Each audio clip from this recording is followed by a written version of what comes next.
Bismillahirrahmanirrahim. Assalamualaikum warahmatullahi wabarakatuh. Ikhwan wa akhwat fillah rahimatullah. Hari ini saya berada di kota Cilegon, tepatnya di pantai pesisir Anyer. Hari ini saya beserta keluarga sedikit rihlah untuk merefresh kembali apa sebenarnya tujuan kita dihidupkan oleh Allah Subhanahu wa taala. Di belakang saya, ikhwan fillah rahmatullah, sama-sama menyaksikan bagaimana air laut begitu bergemuruh, begitu konsisten mengalirkan airnya, ombaknya sampai menyentuh pinggir pantai. Ikhwan wa akhwat fillah rahmatullah, kalau coba kita melihat air laut yang sedemikian rupa, begitu konsisten, begitu sungguh-sungguh, begitu taat, begitu istiqomah mengalirkan airnya sesuai dengan tiupan angin, mengalir dari tengah-tengah lautan menepi sampai ke tepi pantai. Tiap hari, tiap bulan, tiap waktu senantiasa itu yang dia lakukan. Bahkan seringkali ketika Allah perintahkan sang laut atau lautan untuk menggulung, membuat ombak yang tinggi dan besar, dia pun melaksanakannya.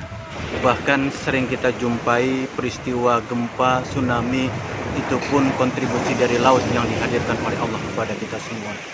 Begitu konsisten, begitu istiqomah, begitu taat laut kepada perintah Allah Subhanahu wa taala.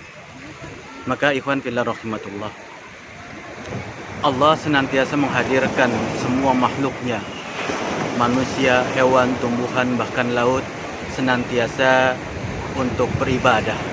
Wa ma khalaqtul jinna wal insa illa liya'budun. Jadi mengalirnya air laut dari tengah lautan menepi pantai sejatinya ibadah air laut kepada Allah Subhanahu wa taala. Gelombang yang bergulung sedemikian rupa senantiasa setiap saat, setiap waktu, itu pun tanda dia beribadah kepada Allah Subhanahu wa taala. Maka kalau makhluk Allah beribadah kepada Allah Subhanahu wa taala, maka Allah akan muliakan makhluk-makhluknya. Begitupun manusia. Jadi kalau laut begitu taat, begitu istiqomah terhadap perintah-perintah Allah, lalu bagaimana kita sebagai manusia? Sudahkah kita taat, patuh, bahkan menolong agama Allah? Jadi taatnya lautan mengalirkan air, menggulung ombak, bahkan sampai tsunami terjadi, sejatinya bentuk pertolongan laut kepada perintah Allah. Maka kalau orang ingin dimuliakan oleh Allah, maka senantiasalah menjadikan orang-orang atau kita sendiri orang-orang yang taat kepada perintah Allah dan Rasulnya.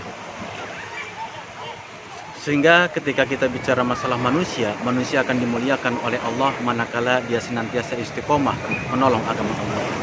Ya ayyuhalladzina amanu in tansurullaha yansurkum wa yusabbit aqdamakum walladzina kafaru fataqalukum wa adalla a'malakum. Hai orang-orang beriman, jika engkau menolong agama Allah, maka pasti Allah akan tolong engkau dan teguhkan kedudukanmu. Walladzina kafaru, tapi barang siapa mengkufuri Allah, mengingkari Allah, kufur dia, maka sesungguhnya sia-sia amalnya dan azab Allah yang pedih. Maka air laut memberikan pelajaran kepada kita semua. Kalau kita ingin dimuliakan oleh Allah, ditolong oleh Allah, ditinggikan oleh Allah, senantiasalah kita taat pada perintah-perintah Allah. Laksana laut yang senantiasa taat menggulung ombaknya ke tepi pantai. Laksana laut yang senantiasa mengalirkan airnya untuk kebutuhan umat-umat di sekitarnya. Maka kita pun kalau ingin dimuliakan oleh Allah, maka harus senantiasa menolong agama Allah.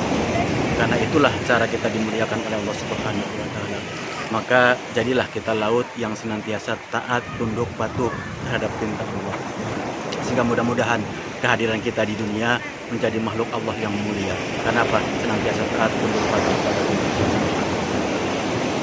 Ikhwan fillah rahmatullah, sampai di sini saja perjumpaan kita. Mudah-mudahan sedikit nasihat ini bermanfaat buat saya pribadi dan buat kita semua.